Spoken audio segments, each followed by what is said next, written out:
Los Angeles Police calling all cars, attention all cars, broadcast 19. A young woman, a material witness in a federal case. Mysteriously died of poisoning. Foul play suspected. Pick up what you can, boys. That's all. Roll Cooper.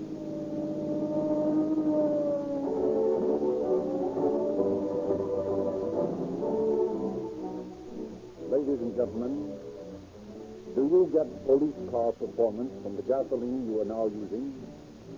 If not, have you tried Rio Grande Crack with tetraethyl? You don't have to take our word. Just consider the facts. More police cars, fire engines, motorcycles, and ambulances operated by cities and counties in Southern California and Arizona are powered with Rio Grande Crack than all other brands combined. You can get this same gasoline at any independent station, flying the big banner with the word crack upon it. Try a tank full today and learn what police car performance really means. For ideal results, try also the lower cost per mile lubrication, afforded by Sinclair, Pennsylvania, and Sinclair Opening Motor Oil. Sold only in extra measure tamper-proof cans at no extra cost.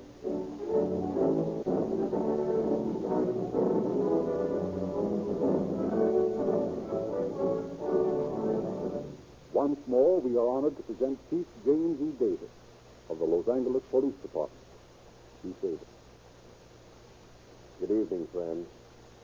The high efficiency of the law enforcement officers of this state is directly traceable to the fact that there is a maximum of cooperation between all police departments, sheriff's departments, and state police, together with a spirit of cooperation between them and federal law enforcement agents.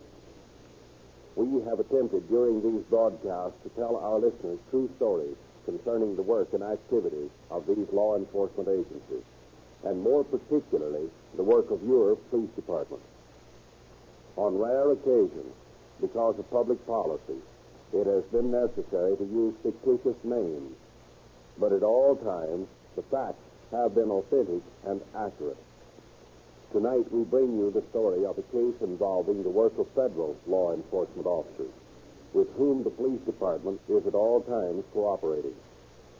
In a highly civilized country such as ours, it has been possible for us to build up a system of law enforcement which has the power of the federal, state, county, and city governments back of it.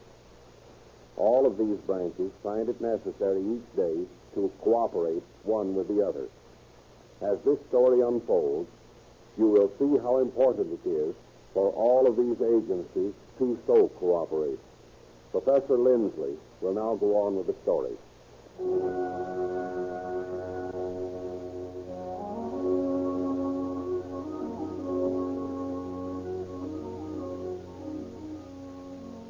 Our story tonight goes back 10 years to the Atlantic seacoast for its opening chapter. Robert Sims, a teller in a Jersey City bank, has, for reasons known best to him, insinuated himself into the friendship of Frank Barton, a prominent young businessman and a depositor in Sims Bank. Barton, liking the young man, has invited him to a dance at the country club.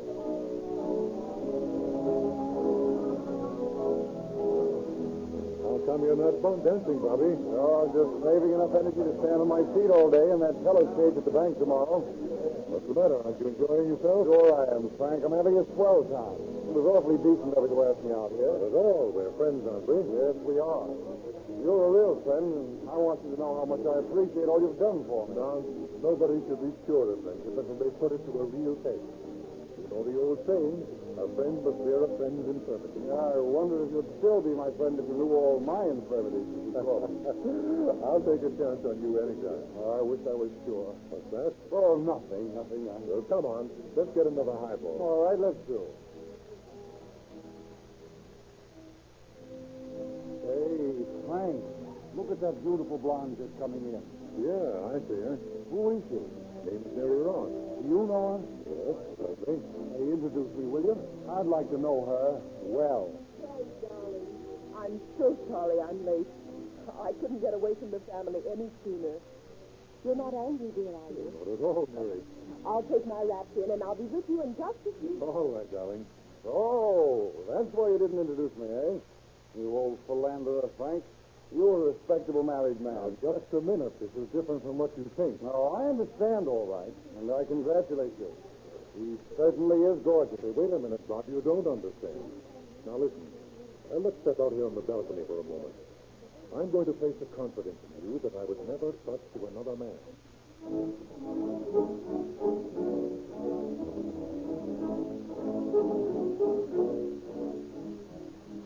As the cold moon pencils the shadows of the two men on the deserted balcony, fate spins the first mesh of a web, destined to entrap 3 souls, sending a woman to her death and 2 men to prison. For 15 minutes, Frank Barton seeks to explain his position to his friend, seeks to justify his actions to himself. Hey, you've got to understand me, Bob. I was married when I was just a kid. You know, it is just puppy love, one other thing. And if it hadn't been for my little daughter, I'd have gotten a divorce years ago. As it was, I was more or less satisfied to let things slide along. That was before Mary came. Then I really got to know what love was. Sure, Frank, that the $400,000 you told me Mary was going to inherit hasn't influenced you? Not a bit. I'd love her if she were penniless. Say, I didn't expect you to say a thing like that. Oh, now don't get excited, Frank. I believe you. Thanks. I hope you would. Well, I trust I haven't bored you to death. Why, of course not. You know, they say that confession is good for the soul. Yes, you bet it is. While we're on the subject of confessions, I've got one to make. I'm in a terrible hole. At the bank. What do you mean? I mean that I stole $1,000 from you. $1,000 from me? Why, what are you talking about? Well, I needed money. I couldn't live on the measly pittance they call a salary. Well, I took $1,000. The bank examiners were coming, and I was desperate. I drew $1,000 from your account to cover my debt. You mean that you embezzled bank funds and then covered it from my account? Yes. Why, then you're nothing but a common thief. Yes, if you want to call me that. It makes us sort of equals, Frank. The only difference is that I stole money and you stole love. Well, why don't you say something? What are you going to do about it? 10 minutes ago, you were holding forth on friendship. You said you'd take a chance on me any old time. I'll pay the money back, every cent of it, if you only give me a chance. Well, that's why you tried to build up a friendship between us. Yes, that's why. Because I thought you would be my friend. You've got to help me. Oh, now, wait a minute. Meet me tomorrow night at Sony's, and we'll work out something. You mean you won't tell the bank? Well, I'm not promising anything now. No, if you'll only help me this once, Frank, I'll do anything for you. Anything.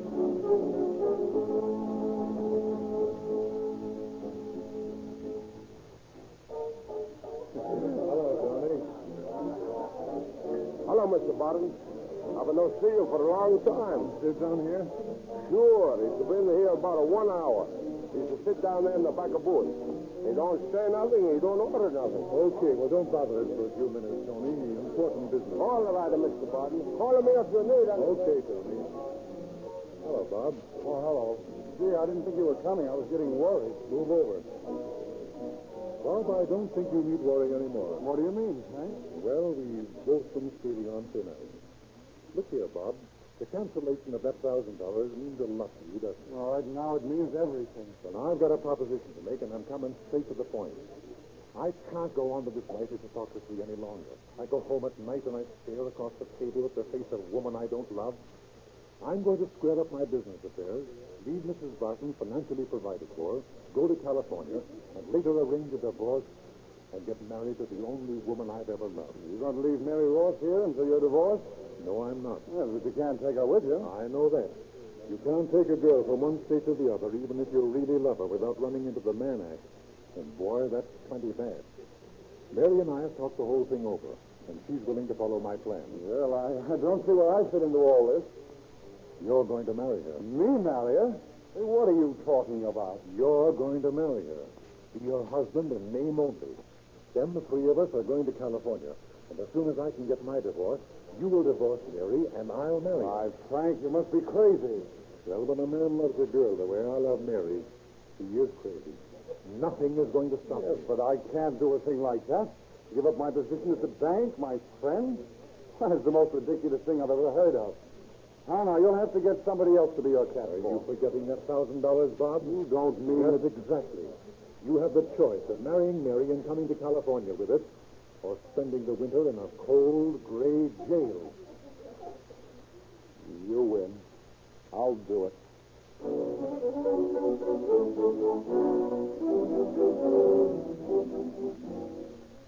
A few days later, the strangest triangle ever known to criminal history is completed. And Mr. and Mrs. Robert Sims, accompanied by Frank Barton, board a California-bound limousine. Arriving in Los Angeles, the trio rent a court bungalow large enough to accommodate the newlyweds and the family's friends. Barton, a go-getter, soon lands a job. And for several months, the arrangement works smoothly enough. During all this time, however, Sims has made no attempt to find work. And he gradually becomes more insistent in his demands for money as Mary and Frank become more disgusted with his sponging. I tell you, I've got to have $100 right now. Now, listen, Bob. Ever since you've been here in California, I've kept you supplied with a reasonable amount of money, and I provided you with a car, and I never asked you to do a day's work. Well, I've tried to get work. And now you ask me for another $100. 3 days ago, I gave you $75, and it went in rotten booze. I tell you, I'm fed up on the whole thing. Listen, this time I won't use it on liquor. I'll promise you that. I met a swell little girl the other evening, and she's kind of up against it, and, well, I want to help her out. Yes, I've met some of your girlfriends. And another thing, if you ever bring a bunch of rotten drunks into the house like you did last night, I'm going to beat you to a pulp. Hey, listen, Mary is my wife to all your respectable friends. You seem to forget that you're only the lodger here. Why, you dirty rat. Quiet. Mary's coming. If you make any breaks in front of her, you're going to be sorry. Oh, hello, Mary. Hello, Frank. Hello, Bob. How do you feel? Oh, not so hot, Mary. I've just been getting a moral lecture from Frank. Well, I don't wonder, Bob. Oh, I guess he's right, and I'm sorry. I'm going to lay off the liquor. I promise, really, I am. Thanks, Bob. I'm sure you'll keep your word this time. Sure I will. And say, Frank, how about that dough? Okay, here's $20. Now, listen, we're having the Reeds over tonight for an evening at cards, and try and be here, will you? It's pretty hard to keep on explaining the absence of the alleged husband of our house all the time. I'll be here. I'll be back about 8 o'clock.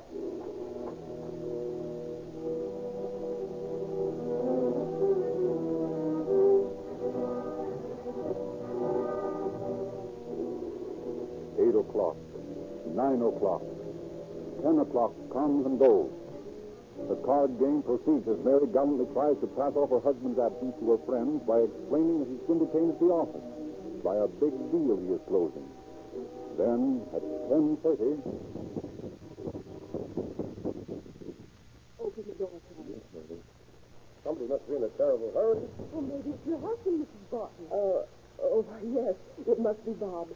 Will you excuse me a moment? Heavens, what should we do? Let me hand you.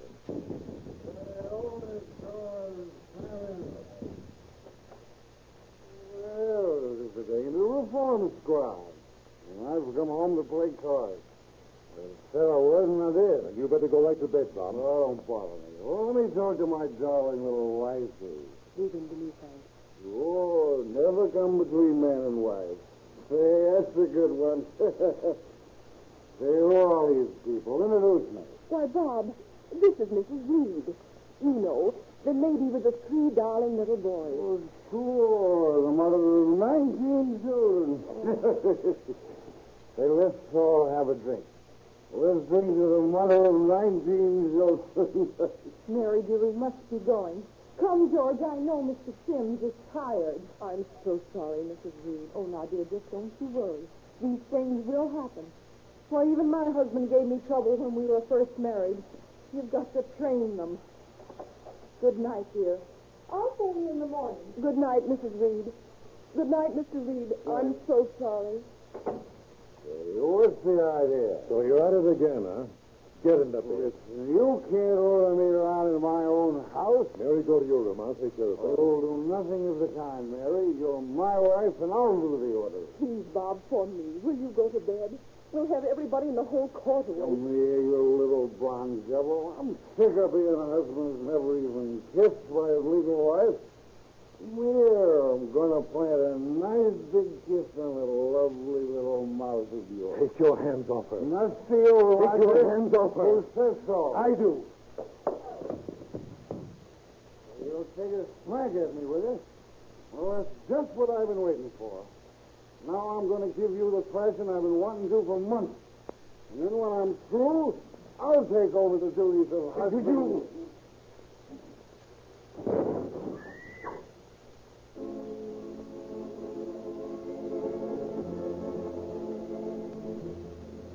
Los Angeles Police calling car 27, car 27 in 26th District. A disturbance at 7 and Primrose Street in the Allen's Court. That's all. Rose and Cliff. Mr. Sims, Potsy. Well, that guy's always Oh, they're a funny bunch, all right. Here come the cops. They sure made good time, too. All right. Get us, Gangway. The first, Jim. All right. Open up this door, will you? I'm doing it here, all right. Open up this door! Frank, he's got a knife. He'll kill Frank. Hey, what's coming off in there? This drunken swine tried to insult this lady. Is this woman your wife? Oh, she's not his wife. She's my wife, and he's sore because I tried to kiss her. You better drop that knife. Sure, I'll drop it, but this lousy bum isn't going to hang around my house anymore. It's just too bad when a man can't kiss his own wife just because the lodger objects. Well, come on, all of you. What's the charge? Well, we'll call it disturbing the peace. Things look kind of funny here to me. Maybe headquarters would want to do a little checking up on you, Bird.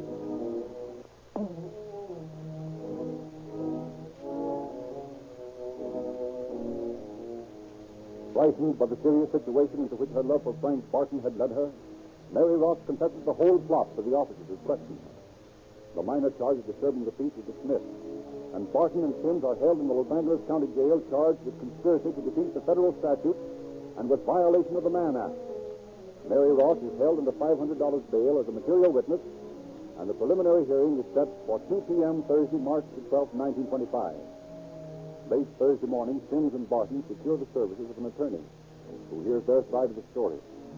When Mary Ross is led into the courtroom a few minutes before the hearing, the attorney for the defense immediately engages her in conversation. You're Mrs. Sims? Yes.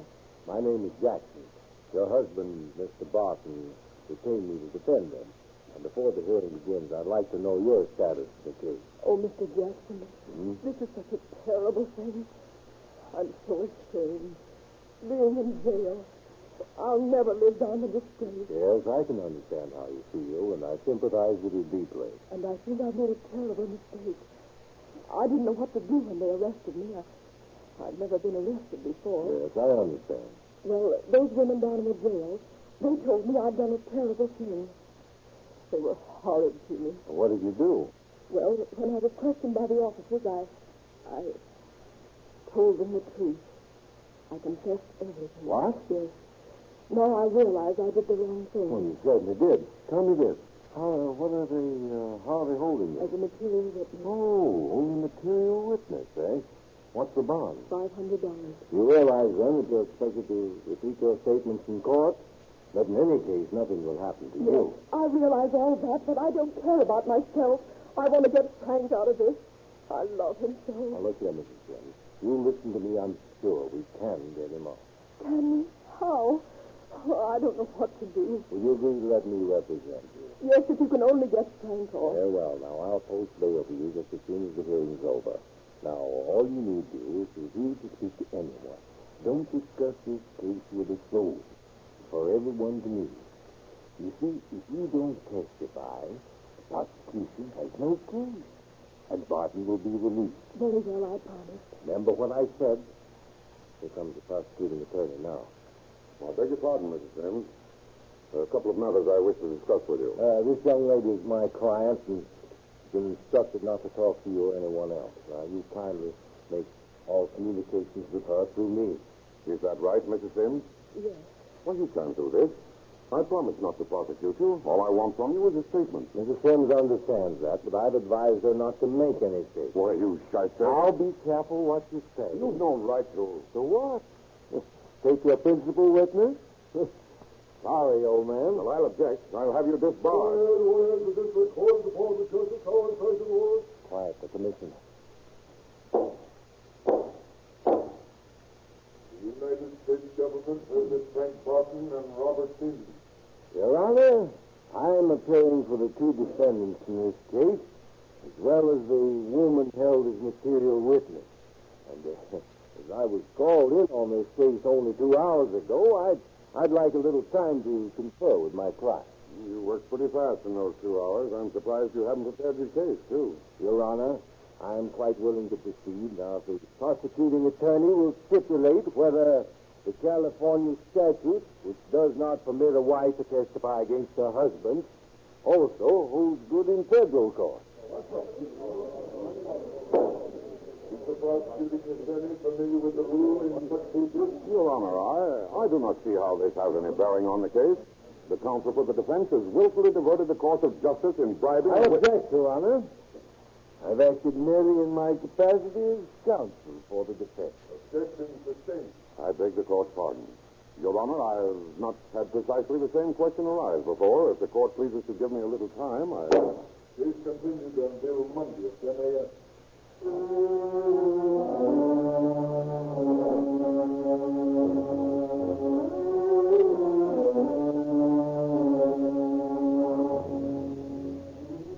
The defense attorney's neat point of law successfully ties up the proceedings. His next move is to go bond for Mary Ross. But when the bonding agent appears at the county jail, she is not there. Suspecting attempts to influence his witness, the attorney obtains a writ of habeas corpus from federal judge Paul J. McCormick. And by 10:30 that evening, Mary Ross is delivered into his hands.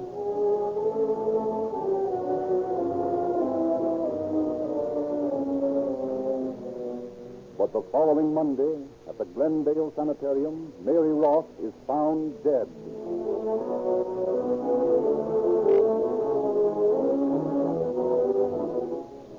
Chester Allen of the homicide detail of the sheriff's office takes over the case. How did Mary Ross meet her death? Allen questions Barton and Sims, realizing that the inheritance of $400,000 which he was soon to receive might have been a motive for their interest in her death. Both men acquit themselves on this score. Painstaking investigations reveal that Mary had a slight cold sore on her lip when she and the attorney met Thursday evening. That the sore was worse on Friday when she appeared before the grand jury and refused to make a statement. That she went to the Glendale Sanitarium Saturday morning. That she talked to her attorney at the sanitarium Saturday afternoon and asked him to send east for her brother. That she made a will stipulating that Sims was to get none of her inheritance and that Barton and her brothers were to share it equally. The mystery ends in the grand jury's opinion that Mary Ross had died from the infection contracted through a cold sore on her lips, and the investigation stops until Mary's brother arrives in California. He is not content with the grand jury's verdict. He orders the body exhumed and an autopsy performed. The autopsy reveals that Mary Ross met her death from poisoning. Allen and his colleagues ponder this new development. Now, here's the situation, boys. Barton and Sims are out of the question. This Sims is a rat, but he wouldn't have had the girl poisoned. He shouldn't have. He was in the county jail. Barton loves her too much. He's on the level. Yeah, that's right. But she could have received the wound during that fight at the apartment. Yes, she could have, but we've got no report that she was wounded in the fight. Oh, that's right, we haven't. Of course, he was in the tank at the county jail. Yeah.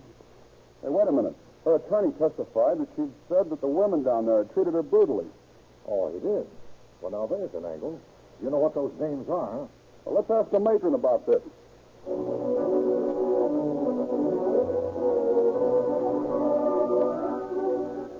Mrs. Sullivan, matron at the county jail, offers the officers every cooperation in their investigation.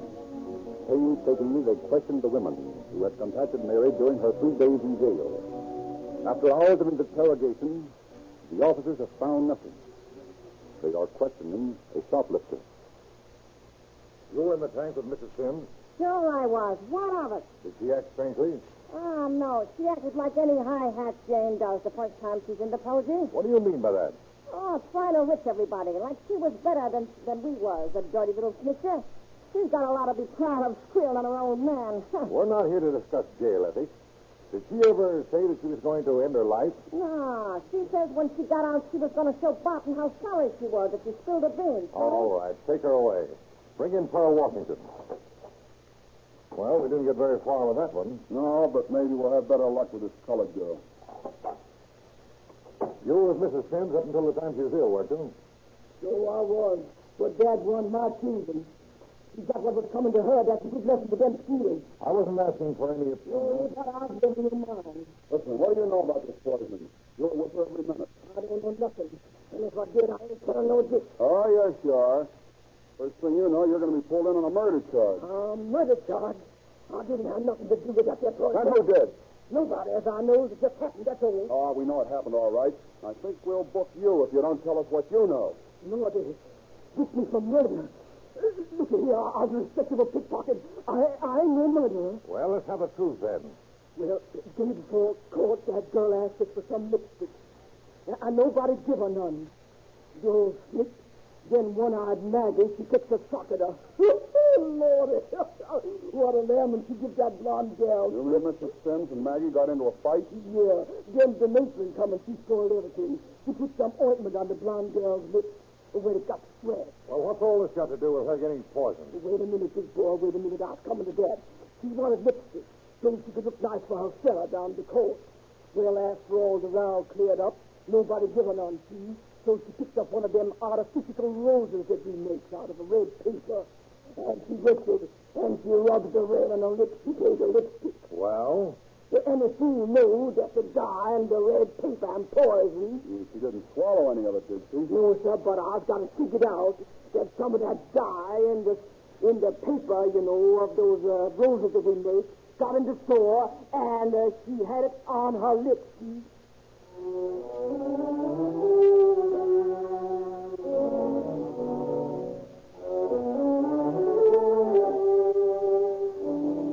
Working backwards, the investigators discovered that the poison in the dye used in the red flowers is the same as the poison that caused the death of Mary Ross. So the death of the love-trapped girl could be blamed on no one. Could be blamed only on her great love for Barton, for whom she threw away social position, respect, and everything. But there still remains to be told the disposition of the plotters of this bizarre case. Sims, after much bargaining, turned state evidence and assists investigators in acquiring sufficient evidence to convict Barton. Sims chortles to himself as the jury files back into the courtroom after having been out for 20 minutes. He anticipates the life he will lead on the $400,000 he will inherit from his legal, if not actual, wife. Have you reached the verdict? We have, Your Honor. Read the verdict. We find the defendant, Frank Barton, guilty of conspiracy to defeat the federal statute and the violation of the Mann Act. Well, I guess that lets me out. I guess I'm not so dumb turning face evidence. Tough on poor Frank, but I sure saved my neck. Well, so long, attorney, for the defense. Detain that man. Well, what for, Your Honor? I've committed no crime. I married the girl in name only. I've done nothing. I understand that. Married the girl in name only. She was never really your wife. You testified to that in this courtroom. Therefore, you are an accessory to the crime. You helped the defendant here in an effort to evade the Mann Act. I also understand that you have made private statements regarding your anticipation of sharing in the inheritance of your late wife, in name only. May I point out to you that if the jury which tried your case tomorrow finds you guilty, you will also automatically give up all claim to the estate of your late legal wife.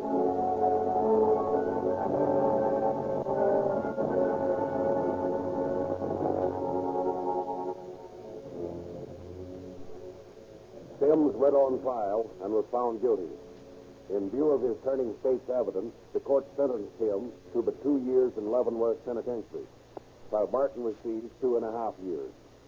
This case is an interesting example of the interrelations between the federal, county, and municipal police organizations, and points once more the eternal moral which should be graven in the minds of every youth in the land. The old time-worn but everlastingly true maxim: crime does not pay, be it murder, robbery, forgery, or only a violation of the city ordinance. You cannot beat the law. Crime does not pay.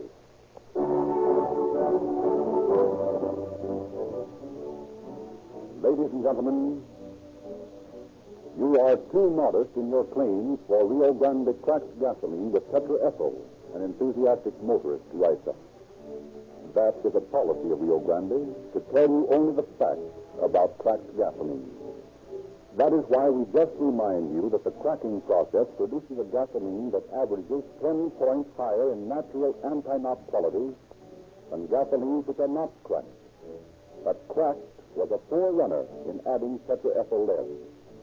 These statements would mean very little if it were not for this proof of the superior acceptance of Rio Grande crack. Here it is. More police cars, fire engines, motorcycles, and ambulances operated by cities and counties in Southern California and Arizona are powered with Rio Grande crack with tetraethyl than all other brands combined. Try Rio Grande crack for 30 days. Make every test. If you are like thousands of other motorists, you will never change back.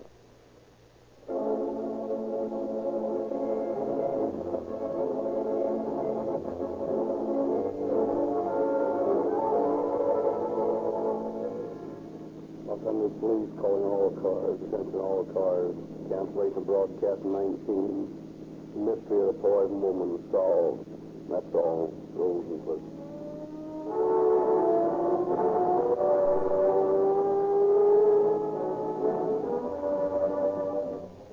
This is Frederick Lindsley saying good night for the Rio Grande Oil Company.